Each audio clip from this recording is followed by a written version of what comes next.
Dokumen dalam WWW dapat dikelompokkan menjadi 3 kategori dasar, ada statik, dinamik, dan aktif. Nah, kalau dokumen statik ini biasanya program-program biasanya membentuk suatu kerangka dalam aplikasi kayak HTML, SMS, CSS. Nah, itu bentuk dalam dokumen statis. Nah, kalau dokumen dinamik itu biasanya pemrograman untuk bentuknya kayak JavaScript, terusnya CodeVision, PHP yang masuk dalam dokumen dinamis. Nah, kalau dokumen aktif biasanya adalah aplikasi yang bisa dijalankan dari sisi klien, misalnya contoh kayak Google Doc, terusnya ada aplikasi kayak kayak PDF yang kita bisa langsung pas buka browser langsung kita bisa buka, nah seperti itu. Dalam penggunaan dunia internet kita mengenal namanya HTTP. Nah, HTTP ini biasanya digunakan protokolnya adalah protokol port 80. Protokol HTTP menggunakan port 80. Nah, port 80 ini menggunakan HTTP tidak cukup aman ya. Dan biasanya HTTP ini biasanya untuk dunia komersil biasanya. Tapi ketika udah melakukan transaksi, perlu dilakukan perubahan menggunakan namanya protokol HTTPS, di mana lebih secure menggunakan port 8080. Nah, itu untuk dunia transaksi kayak perbankan, terus yang namanya untuk jenis transaksi perpajakan dan lain-lain. Dalam dunia internet juga kita mengenal namanya cookie.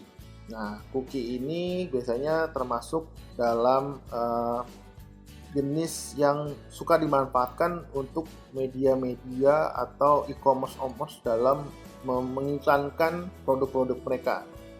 Dan juga bisa juga digunakan oleh kita untuk menge-save site-site mana yang sudah kita pernah kunjungi.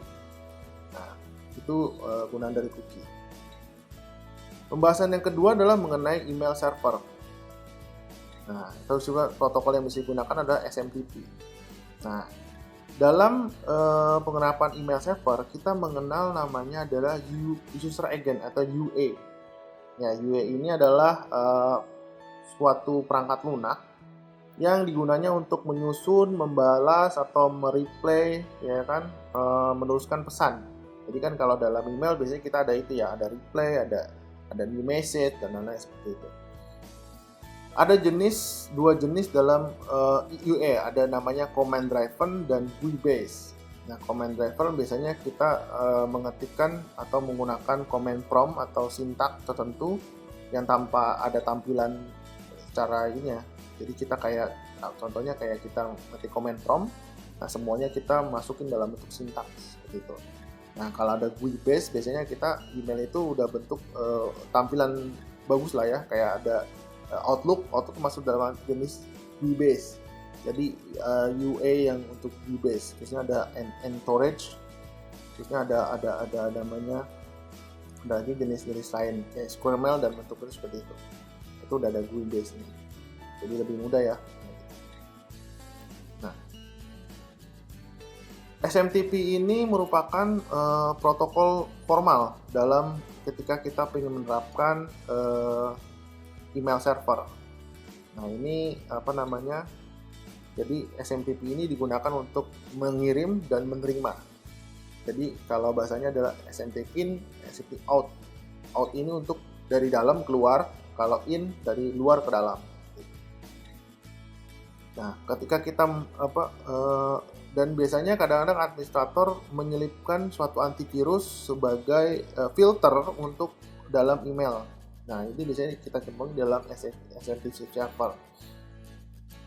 SMTP merupakan protokol push yaitu mendorong pesan dari klien ke server. Di sisi lain, message access agent itu membutuhkan klien untuk menarik pesan dari server. Nah, karena itu dibutuhkan namanya POP3 atau MF4. Nah, ini mempunyai dua karakteristik yang berbeda. Nah, kalau yang POP3 dia mempunyai konsep email ada di server. Jadi user itu tidak bisa melakukan perubahan apapun, hanya bisa melihat. Nah, ini adalah model seperti itu. Jadi POP3 itu tidak mengizinkan pengguna untuk mengatur suratnya di server. Nah, hanya dia bisa mengatur di dalam sisi ketika file itu udah di-download aja. Gitu. Nah, kalau MF4 dia mengizinkan user itu dapat mengubah strukturnya di dalam server. Nah, jadi orang dapat merubah atau melakukan substitusi struktur emailnya secara mandiri. Sekian penjelasan untuk pertemuan saat ini. Selamat belajar dan terima kasih.